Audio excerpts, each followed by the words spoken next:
dar início aqui a nosso estudo, né? Hoje, com a graça de Deus, nós vamos finalizar então o nosso estudo a respeito do credo apostólico. A ideia então hoje é a gente fazer um fechamento, né, de tudo aquilo que nós vimos durante essas semanas, né? Foram mais de 25 semanas estudando a respeito disso, né? A importância do credo apostólico não é apenas conhecer a história de como ele foi formulado, mas especialmente o que está ali no que diz respeito às doutrinas, né? Aqueles ensinos, aquelas crenças fundamentais que são tão importantes, né, para que nós possamos crescer na fé e fortalecer então o nosso conhecimento a respeito do Senhor Jesus Cristo. Então vou pedir os irmãos, por gentileza, para começarem lendo então para mim, por favor, o credo apostólico. Vamos lá?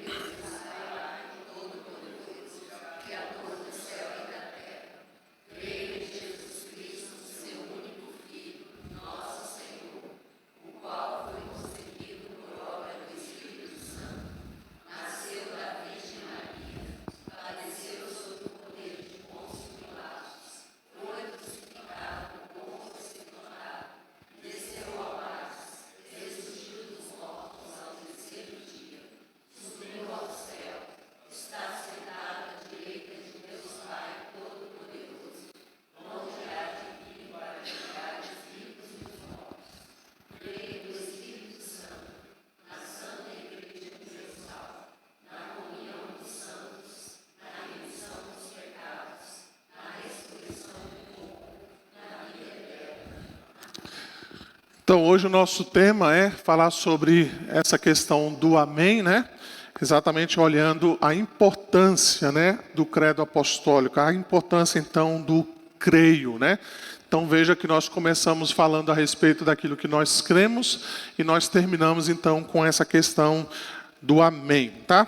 Rapidamente, então, só para a gente compreender o significado, então, da palavra amém, né? Então, muitas vezes a gente fala, né, amém, e às vezes a gente não compreende o significado disso, né?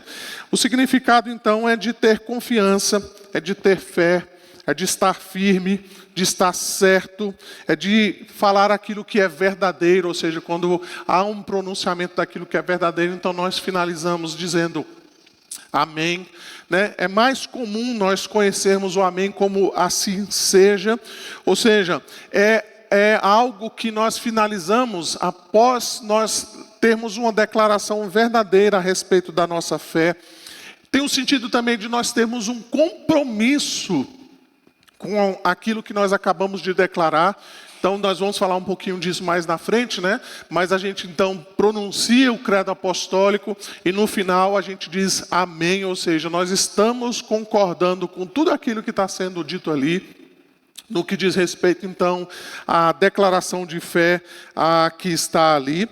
Uma questão importante, né, que o amém, ele nunca é algo de indagação, né? A gente nunca pergunta, e aí, amém? Sempre é uma afirmação daquilo que nós estamos pronunciando, tá? Nós vamos encontrar diversas vezes, né, no Antigo Testamento, a menção, então, dessa palavra amém, né? Veja que interessante, quando a gente encontra lá no Antigo Testamento, a gente não vai ler todos os textos, mas eu queria que os irmãos me acompanhassem, por exemplo, na leitura de Deuteronômio capítulo 27, os versos 15 a 26, ali a gente vai encontrar no Antigo Testamento que essa palavra, né, amém, ela aparece ali todas as vezes, então, que em Deuteronômio 27, aparece ali pronunciamentos de maldição. Olha que coisa intrigante, né? Veja bem lá o que nós vamos encontrar em Deuteronômio capítulo 27. Deuteronômio 27, veja lá. Olha o que diz aí a partir do verso 15. Então ali é o pronunciamento, né, das maldições para aqueles que não guardassem a palavra de Deus. Então diz lá, né, maldito o homem que fizer imagem de escultura ou de fundição abominável ao Senhor, obra de artífice, e a puser em lugar oculto. E todo o povo responderá, amém.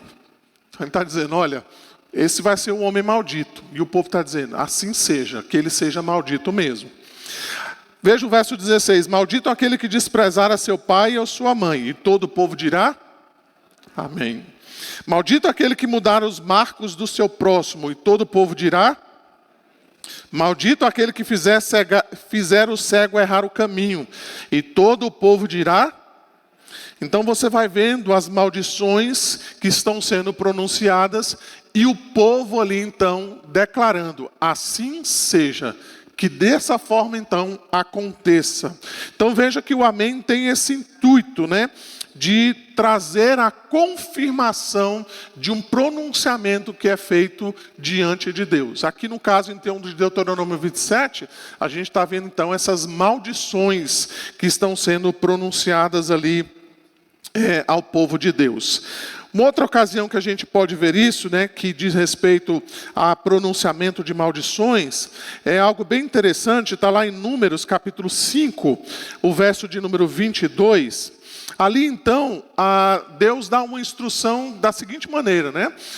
Ali é bem peculiar o caso ali. Trata-se então de uma mulher adúltera, né? Uma mulher que está sendo acusada de adultério, mas não existe uma prova, né? Ela não foi pega, ela não foi descoberta num flagrante, mas o marido está acusando então ela de adultério. Então ali tem uma questão bem interessante, né? Que essa mulher então, ela é colocada então para beber uma água amarga, e então ela faz um pronunciamento. Um pronunciamento é mais ou menos o seguinte, né? Olha, se você beber essa água e de fato você não tiver cometido nenhum adultério, essa água não vai te fazer mal. Mas se você beber essa água e você de fato tiver cometido adultério, essa água então vai te fazer mal até que você morra, né? Então o verso 22 nós encontramos assim, e esta água amaldiçoante penetre as tuas entranhas para te fazer inchar o ventre e te fazer descair a coxa. Aí o pronunciamento precisa de um amém da mulher. A mulher diz, amém. Que assim seja, né? Então veja que esses pronunciamentos, né, de maldição também, nós encontramos essas questões aí relacionadas ao amém, né?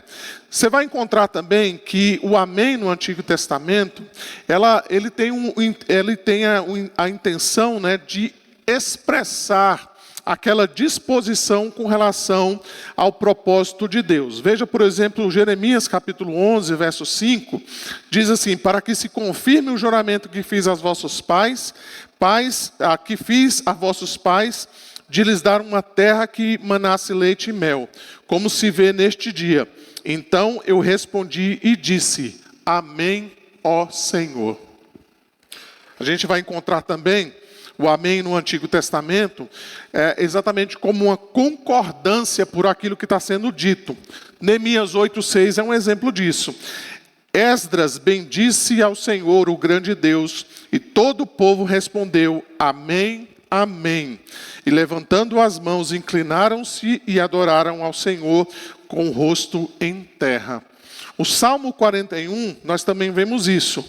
Bendito seja o Senhor, Deus de Israel, de eternidade para a eternidade. E o verso 13 termina dizendo, amém e amém.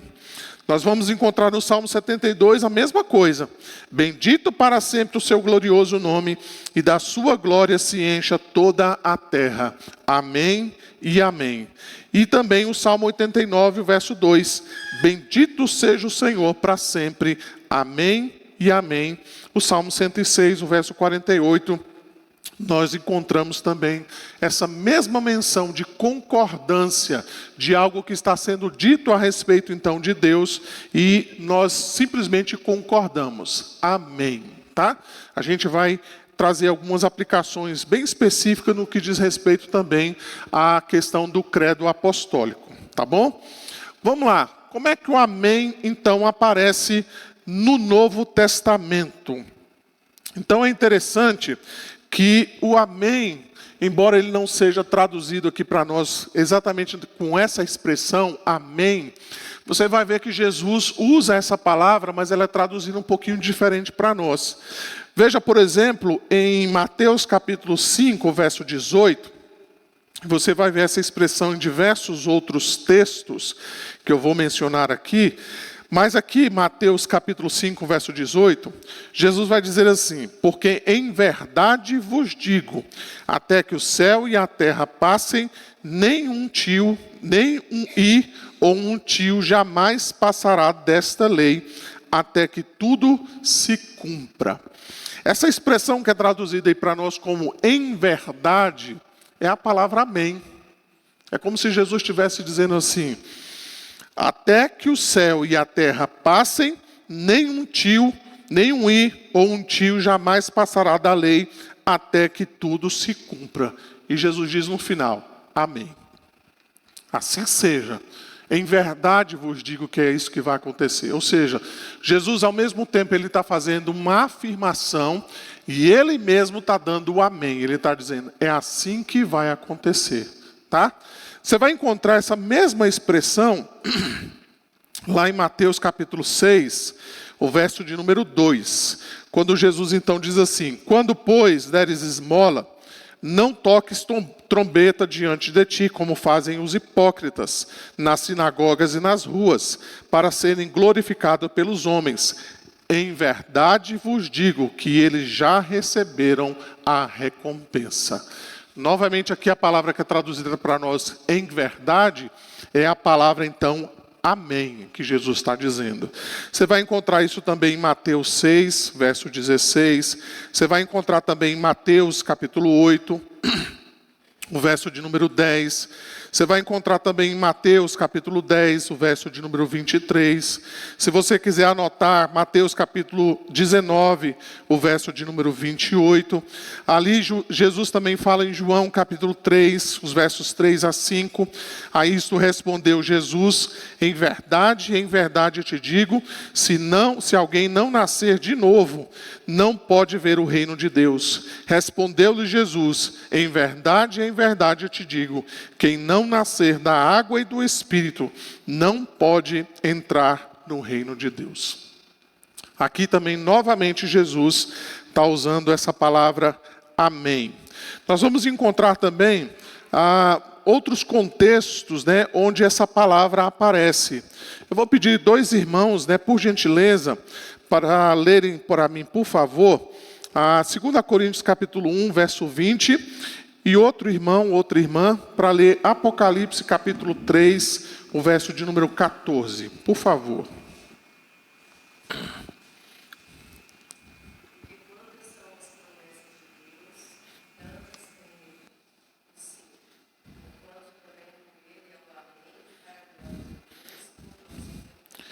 Isso, aqui o apóstolo Paulo então está mencionando isso, né? Que em Cristo nós temos o sim, e em Cristo também nós temos o amém, tá?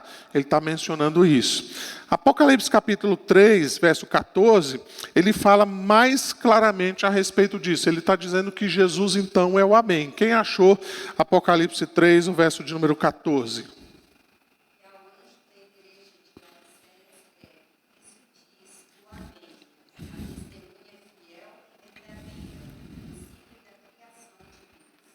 Isso, tá? Então, esses textos estão dizendo o seguinte: olha, tudo aquilo que Deus falou, todas as promessas que Deus mencionou, tudo aquilo que diz respeito ao propósito de Deus, eles vão acontecer exatamente porque Jesus é o amém, ou ele é o assim seja, né? Cristo está concordando então com tudo aquilo que vai acontecer, tá? Nós encontramos também esse amém no que diz respeito ao contexto litúrgico, né? Então nós vamos encontrar na adoração então da igreja cristã várias vezes então que o amém ele é mencionado. Veja, por exemplo, se alguém puder ler para mim por gentileza, 1 Coríntios capítulo 14, o verso de número 16. E vou pedir também uma irmã, também para ler, por favor, Romanos capítulo 1, verso 25, e também Romanos 9, o verso de número 5. Quem achou pode ler. 1 Coríntios 14, o verso 16.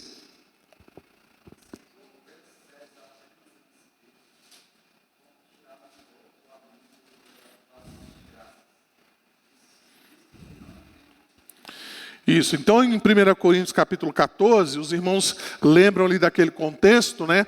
Paulo está repreendendo aquela igreja exatamente porque existiam ali pessoas, né, que estavam falando em outras línguas, e quando o indouto ali, o incrédulo entrava dentro daquela igreja, ele não entendia absolutamente nada, era uma bagunça, né? Era uma reviravolta.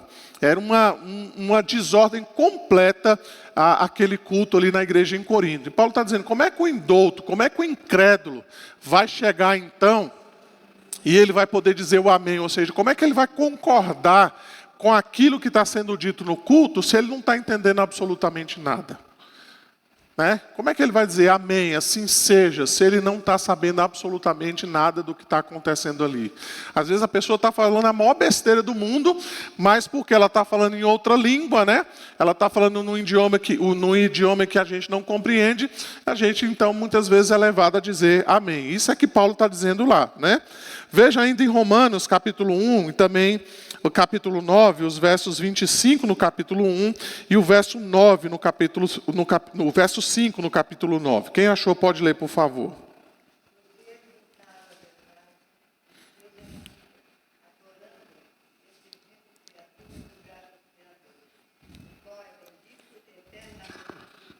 Isso, tá?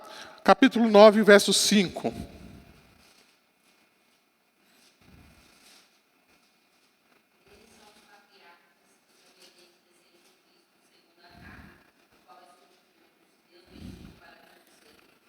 Isso, tá? Nós vamos encontrar aquele texto conhecido lá em Romanos 11, 36. Porque dele, por meio dele e para ele são todas as coisas, a ele, pois, a glória eternamente. Amém. Romanos 16, 27, também nós vamos encontrar isso. Ao Deus único e sábio seja dado glória por meio de Jesus Cristo, pelos séculos dos séculos. Amém. Gálatas 1:5 também nós encontramos isso. A quem seja dado a glória pelos séculos dos séculos. Amém. Nós encontramos também diversas menções lá em Efésios. Por exemplo, Efésios 3:21. A ele seja a glória na igreja e em Cristo Jesus, por todas as gerações, para todos sempre. Amém. Você vai encontrar, por exemplo, em 1 Timóteo, né, uma declaração a respeito de quem é Cristo. Ao Rei eterno, imortal e invisível, Deus único, honra e glória pelos séculos dos séculos. Amém. Ainda 1 Timóteo 6,16, se você quer anotar. 2 Timóteo 4, verso 18 também fala sobre isso. Hebreus capítulo 13, o verso 21 também fala sobre isso. A 1 Pedro capítulo 4, verso 11 diz assim: se alguém fale de acordo com os oráculos de Deus. Se alguém serve, faça-o na força que Deus supre, para que em todas as coisas Deus seja glorificado por meio de Jesus Cristo, a quem pertence a glória e o domínio pelos séculos dos séculos. Amém. Né? Termina dessa maneira. 1 Pedro também, capítulo 5, verso 11, nós encontramos isso. Judas, verso 25, também você vai encontrar isso também, tá? Então veja que todos esses textos que foram lidos aqui, eles falam exatamente desse contexto litúrgico, onde Deus é adorado, onde Deus é bendito, onde Deus então é glorificado, onde o nome de Deus então é exaltado. Em todas essas menções que nós encontramos aqui, elas sempre finalizam exatamente com essa palavra, amém, ou assim seja, eu concordo que seja assim. Né? É como se a gente estivesse dizendo assim, eu assino embaixo naquilo que foi declarado. Né? Então daqui, irmãos, a importância inclusive de nós pensarmos bem, né? Na hora que nós estivermos orando, especialmente quando isso acontece no culto público. Né? Então as nossas orações, elas precisam ser orações que de fato tragam isso, tragam essa ideia da glória de Deus, né? Da manifestação do poder de Deus, que tragam exaltação do nome de Cristo. Exatamente para que no final, né, toda a congregação ela possa dizer: amém, eu concordo com isso que foi dito. Eu concordo com tudo isso aí, né? Que eu faço dessas palavras a minha própria oração. Né? Eu quero que de fato seja assim também na minha vida, ok? Vamos lá então, irmãos, vamos dar uma olhadinha de como então o amém aparece então no credo apostólico, tá? Uma vez então que o credo apostólico finaliza com essa palavra amém, nós vamos então ler aqui, eu vou pedir aos irmãos para lerem cada uma dessas frases que vão aparecer ali, exatamente para a gente entender como então nós finalizamos o credo apostólico e quais são as implicações práticas a respeito da nossa fé quando nós finalizamos o credo apostólico com um amém. Ou seja, a gente está dizendo: eu concordo com tudo que está escrito aí no credo apostólico. Vamos lá. Então, o amém no credo apostólico significa crer que... Vamos lá, os irmãos, por favor.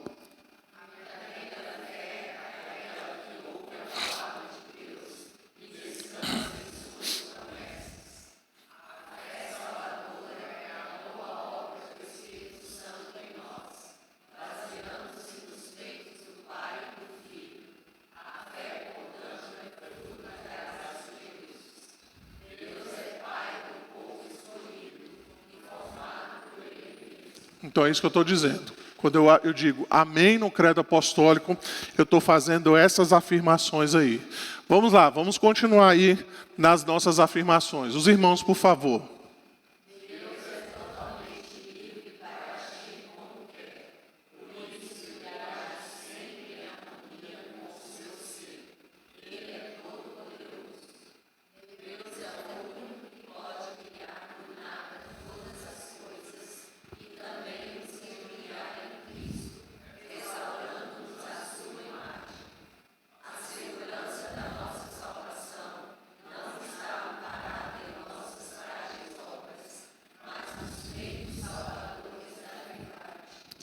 Além disso, então, nós podemos mencionar dentro do credo apostólico, vamos lá?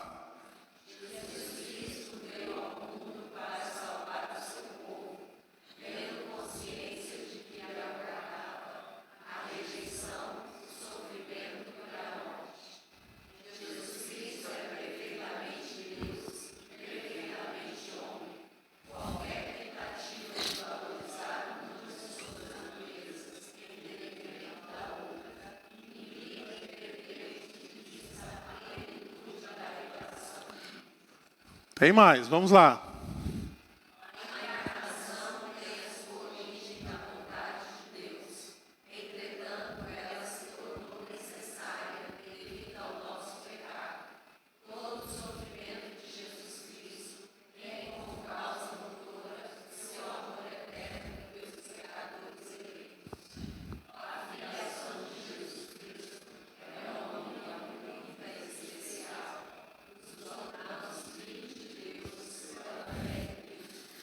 Vamos lá. O que mais?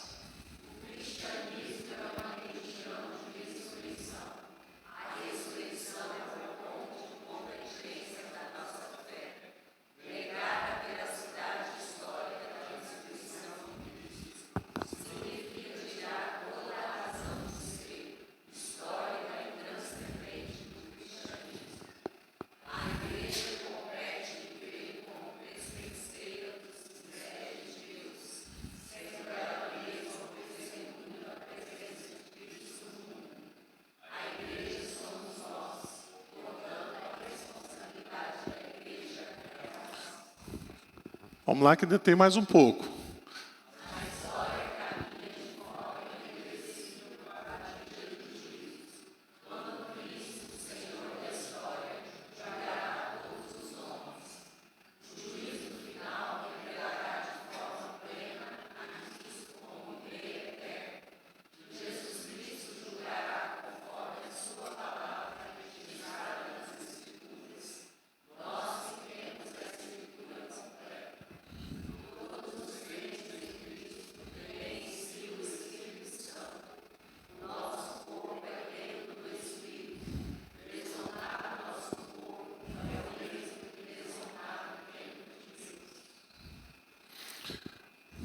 Vamos lá, ainda tem mais alguns.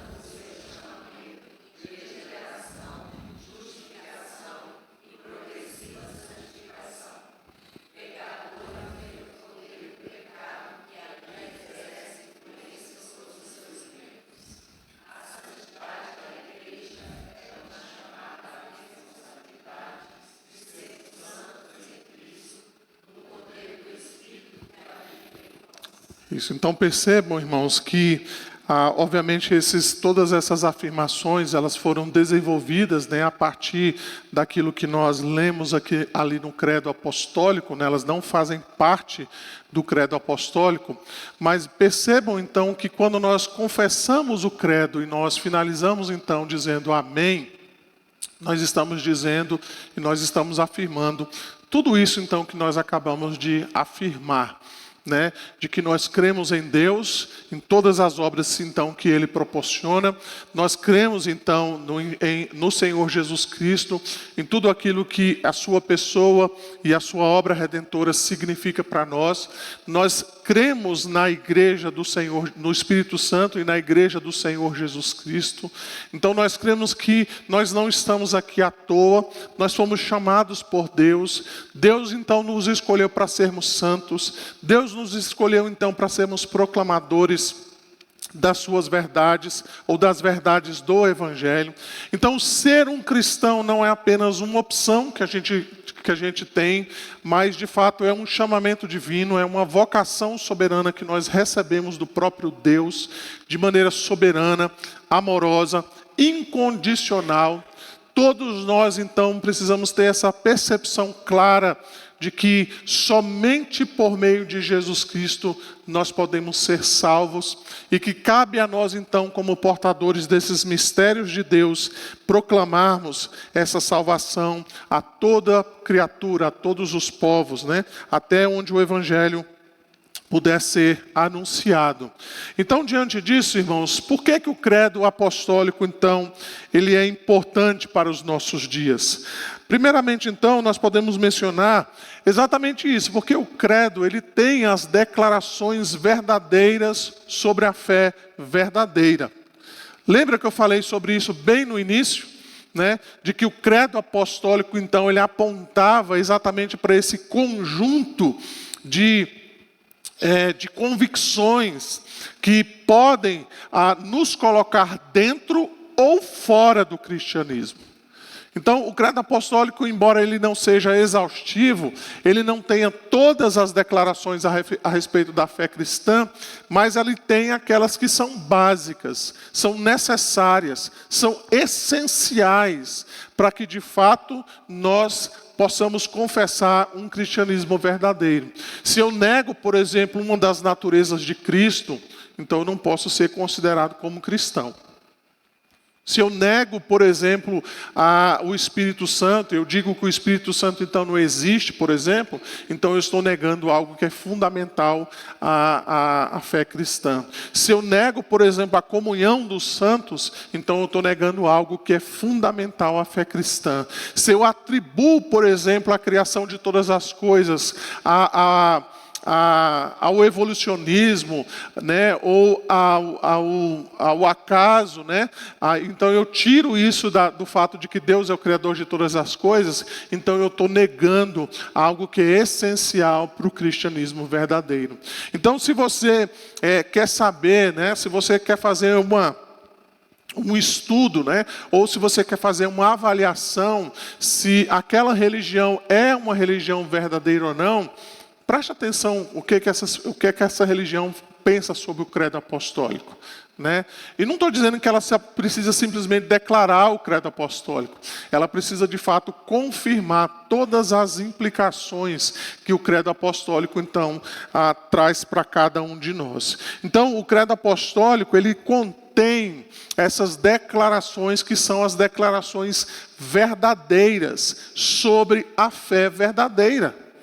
Então, por isso que a gente está aqui gastando todo esse tempo, né, estudando o credo apostólico, para que a gente não apenas conheça a nossa fé, mas para que nós conheçamos que a nossa fé é uma fé verdadeira. Se de fato nós estamos alinhados àquilo que nós estamos estudando aqui.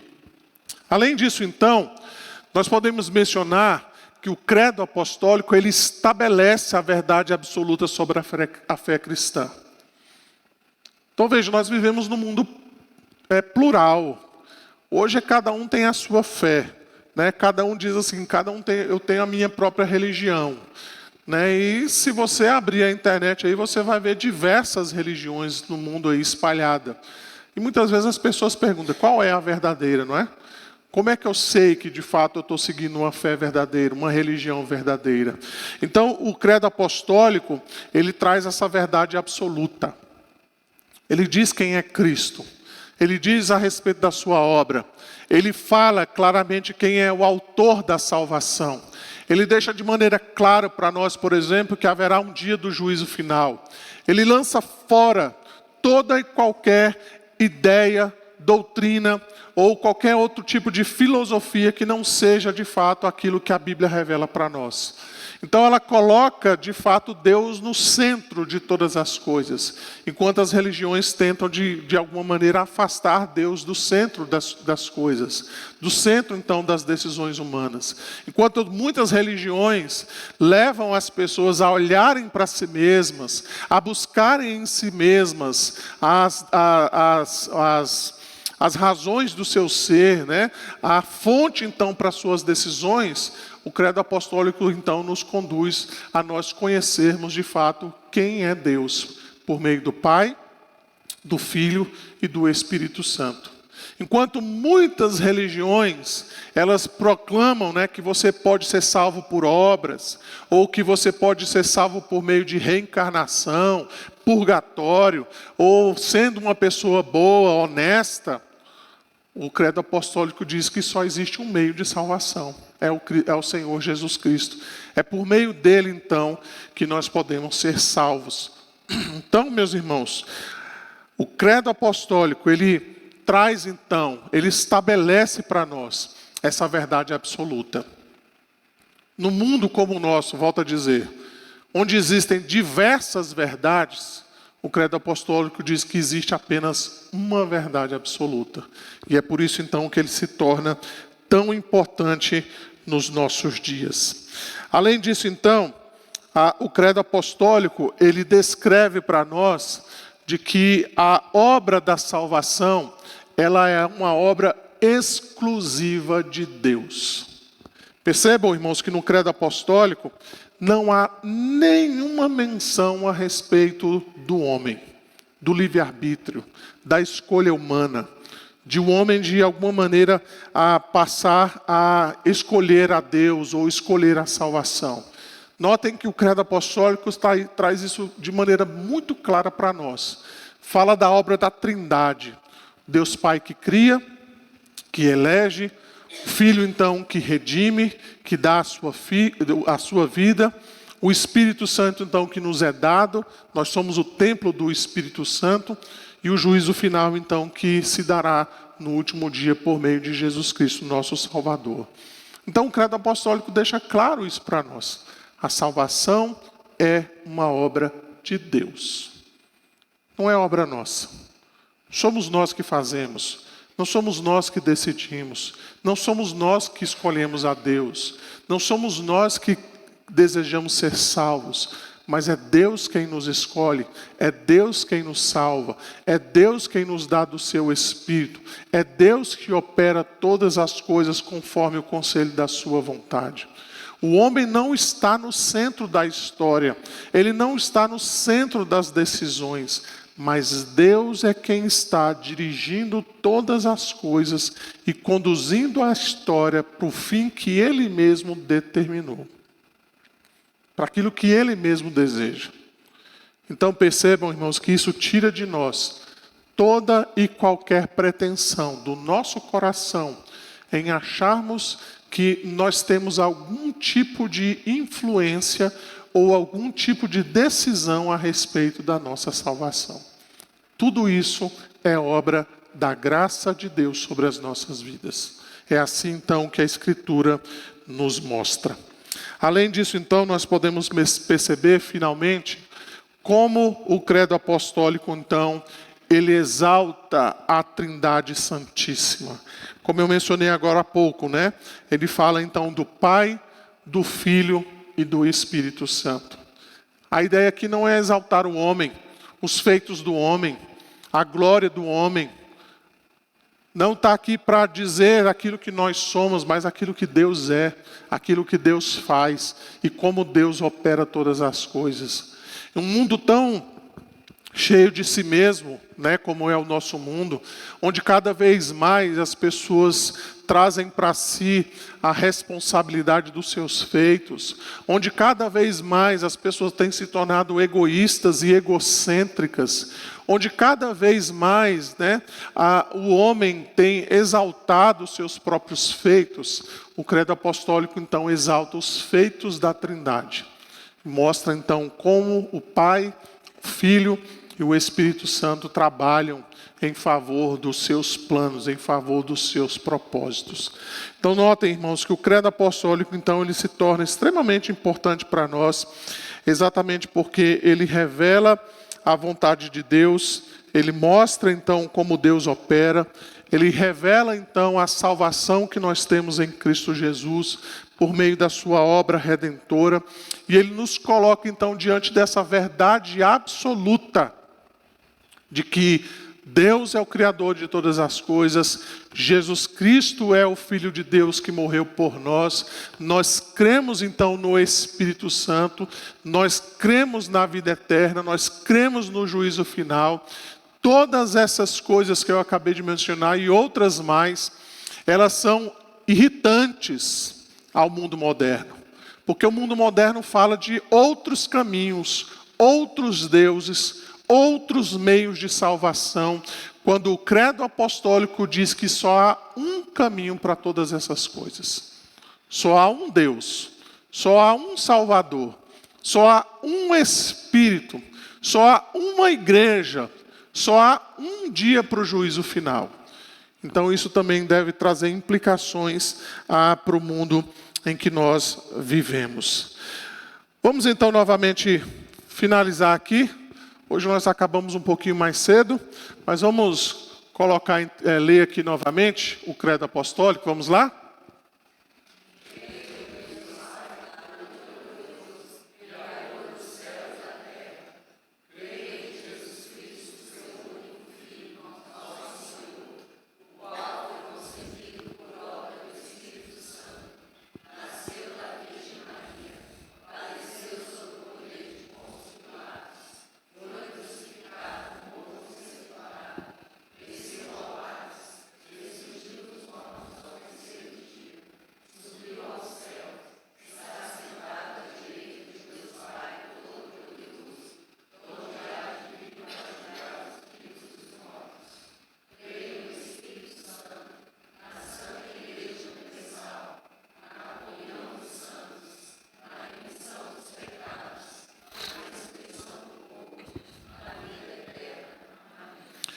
Amém. Irmãos, a gente tem um bom tempo aí, se os irmãos quiserem fazer alguma pergunta, alguma consideração, nós temos um tempo aí relativamente grande para a gente fazer isso. Se os irmãos quiserem fazer alguma pergunta, alguma colocação, encerrando aqui o nosso estudo sobre o credo. Bom dia, pastor. Bom o senhor dia. pode até já ter falado isso antes, mas eu não me atentei. O catolicismo utiliza esse mesmo credo? Sim, o mesmo. Ele é um credo do início do século, né? Da igreja primitiva ali, século V, século VI, né? Então foi produzido ali bem no começo da era cristã. E a relevância é a mesma que a nossa, para a gente? Para eles? Eles acrescentaram muita coisa, né? O catolicismo romano ele tem algumas diferenciações com relação a diversos aspectos que nós tratamos aqui, com relação à salvação, por exemplo, com relação a algumas afirmações que são feitas no credo. Então, embora eles professem o credo e acreditem que ele é um credo apostólico, né? Eles não adotam na prática tudo aquilo que o credo coloca ali, né? Foram acrescentadas outras coisas, não no texto do credo, mas na própria doutrina católica, tá? Foram acrescentadas ali algumas coisas. Sim, dona Joemi, vai chegar o microfone aí para a senhora. Obrigada. Nós temos o nosso corpo, é templo do Espírito Sim. Santo, não é mesmo? E o que o senhor acha dessas pessoas, mesmo sendo cristã, fazendo tatuagem no corpo? Eita, dona Joemi. Eu vou responder a mesma resposta que eu dou para o meu filho. Eu pergunto para ele assim: se você conseguir provar para mim que Deus vai ser glorificado através dessa tatuagem, eu deixo você fazer. Até hoje ele não conseguiu provar, por isso que ele não tem tatuagem. Então, se a gente quer fazer tudo para a glória de Deus, a gente precisa fazer essas perguntas, né? Por que eu quero me tatuar? Por quê? Qual é o motivo? O que está levando meu coração a fazer isso? Né? Por que eu desejo fazer essa tatuagem? Então, a gente precisa pedir a Deus para sondar o nosso coração, né? E perguntar a Deus onde Deus vai ser glorificado nisso. Onde é que eu vou trazer glórias ao nome de Deus fazendo uma tatuagem no meu corpo? Então, é a mesma pergunta que eu faço para o meu filho, né? Para que ele possa ter essa compreensão. Não existe um texto que proíba, né? Dizer assim, não tatuareis, né? Não tem. Mas a gente precisa fazer essas perguntas. Sim.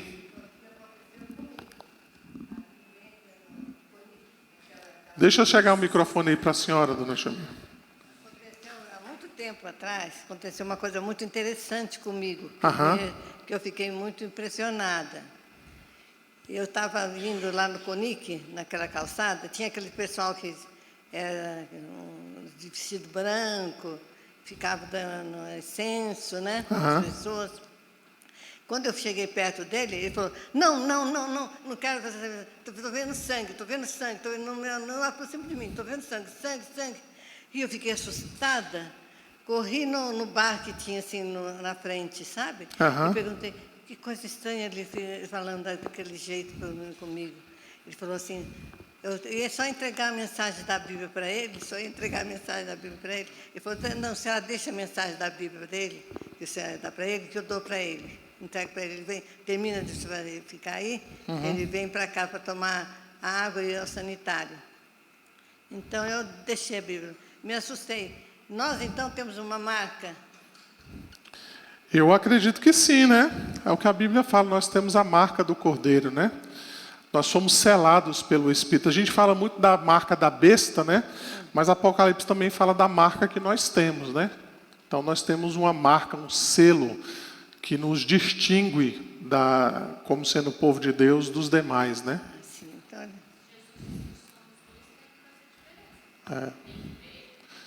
Então é isso, né? Tá certo, muito obrigada. A Aninha quer falar ali, Tiago. Pastor, eu gostaria de responder a sua pergunta e dar um testemunho. Eu tenho diversas tatuagens, né? Sim. E como a Bíblia mesmo diz, a gente fazer qualquer coisa para a glória de Deus. E claro que depende do contexto que eu estou inserida, de pessoas, né, que eu convivo, com pessoas que não são cristãs e que também têm tatuagens. As minhas tatuagens têm sido para a glória de Deus, sim. Inclusive, várias delas são referentes a versículos. E, às vezes, a pessoa pergunta, nossa, o que significa isso? Aí eu posso falar, na Bíblia está falando assim, assim, assim. Né? Então, tem sido uma porta para que eu possa começar a falar do Evangelho para as pessoas. Né? Porque, assim, gera uma certa curiosidade e tudo, né? Então, assim, para mim, é uma forma de glorificar a Deus, sim. No meu caso. Pode ser que uma pessoa faça e que ela quer fazer por fazer, ela quer fazer, ou então alguma coisa que realmente não glorifique a Deus, algum símbolo, como é que fala? Alguns caracteres, algumas coisas que fogem à palavra de Deus, realmente a pessoa pode fazer. Mas eu acredito que dependa da pessoa e da forma como ela lide com isso. Por isso que eu estou dizendo, não existe um versículo que proíba, né? Como também não tem um versículo que incentive. Então, cada um de nós precisa ter a maturidade, sabedoria, né? E colocar isso diante de Deus, né? Independentemente de qualquer coisa, hoje a gente recebe muitas pessoas que vêm tatuadas, né? Do mundo, e aí você não vai deixar de receber uma pessoa só porque ela tem uma tatuagem. Não vai dizer que uma pessoa dessa é nova convertida só porque o corpo dela está tatuado, né? Mas é algo que cada um de nós precisa colocar diante de Deus, né? Então tem pessoas que não querem, tem outras pessoas que não veem problema, né? Acabam fazendo tatuagens, os motivos são diversos, mas tudo isso a gente precisa sondar o nosso coração para perguntar para Deus o motivo. Por que eu quero fazer isso, né? Todas as coisas, não é só tatuagem, né? Todas as coisas a gente precisa sondar o nosso coração para perguntar a Deus por que eu devo fazer isso, né? Uma coisa interessante que a gente às vezes não percebe, né? A gente fala muito do princípio regulador do culto, né? Por que o princípio regulador do culto ele é diferente de outras igrejas, né? Já falei sobre isso aqui. O nosso princípio regulador do culto, para quem está chegando aí que é novo, que não conhece muito bem, nas outras igrejas, eles fazem aquilo que a Bíblia não proíbe. Então, se a Bíblia não proíbe, então eu posso fazer. Por isso que você vai em algumas igrejas, tem dança litúrgica, né? Tem algumas coisas que você vê lá, e aí quando você pergunta, a pessoa vai dizer, não, mas a Bíblia não proíbe ter dança litúrgica, né? Não tem um versículo que diz lá que é proibido. No nosso caso, no princípio regulador do culto, nós só fazemos no culto aquilo que a Bíblia ordena. Então, a gente entende que Deus quer ser adorado da maneira como Ele coloca lá nas Escrituras que Ele deve ser adorado. E nós deveríamos pegar esse princípio do culto e nós poderíamos transferir isso para a nossa vida em particular. Ou seja, nós deveríamos fazer aquilo que a Bíblia ordena nós fazermos, ao invés de ficarmos buscando subterfúgios, né, dizendo, a Bíblia não proíbe isso, então eu vou fazer. Então o cristão precisa levar para a sua vida prática, né, esse mesmo princípio que nós aplicamos no culto. Ou seja, eu só vou praticar na minha vida aquilo que a Bíblia ordena eu fazer. Aquilo que a Bíblia não me ordena fazer, eu não vou fazer. Né? Então, só para a gente comparar, né? Eu não estou aqui demonizando tatuagem, dizendo que não faça, que vai ser expulso da igreja, não vai para o céu se tiver tatuagem, não é isso. Mas é uma reflexão para nós pensarmos a respeito exatamente disso. Né? Eu desejo fazer aquilo que Deus ordena eu fazer. Aquilo que Deus não me ordena fazer, então eu também não vou fazer. Dizendo, Deus não proíbe, nem me ordena fazer, então eu não farei. Então é nesse sentido aí, tá bom? Eu só gostaria de completar o que a irmã Jomi falou sobre a marca que nós carregamos, né? Porque a Bíblia fala que nós temos a marca do Espírito Santo. Sim. E assim, nós não podemos ver, mas o mundo espiritual vê. Né? Então, assim, a gente está brilhando a luz de Cristo e está incomodando muita gente só pela graça que foi nos dada. Né? Então, onde a gente vai, pode acontecer muitas vezes, parecido com o que ela já passou, já aconteceu comigo também. Então, assim, da pessoa olhar e falar assim, você não pode entrar aqui porque o que te acompanha é maior do que eu. Então, assim, eu acredito nisso, né? Que a gente está resplandecendo a luz de Cristo e isso realmente tem efeitos, isso realmente é perceptível, não pelos nossos olhos naturais, mas que isso existe mesmo. Sim, exatamente. Irmãos, mais alguma consideração que os irmãos queiram fazer sobre o tema de hoje? Não? Alguém vai precisar ir atrás do Alisson e da Rafaela, enquanto a gente aguarda aqui. Você vai lá, Tiago? Sim.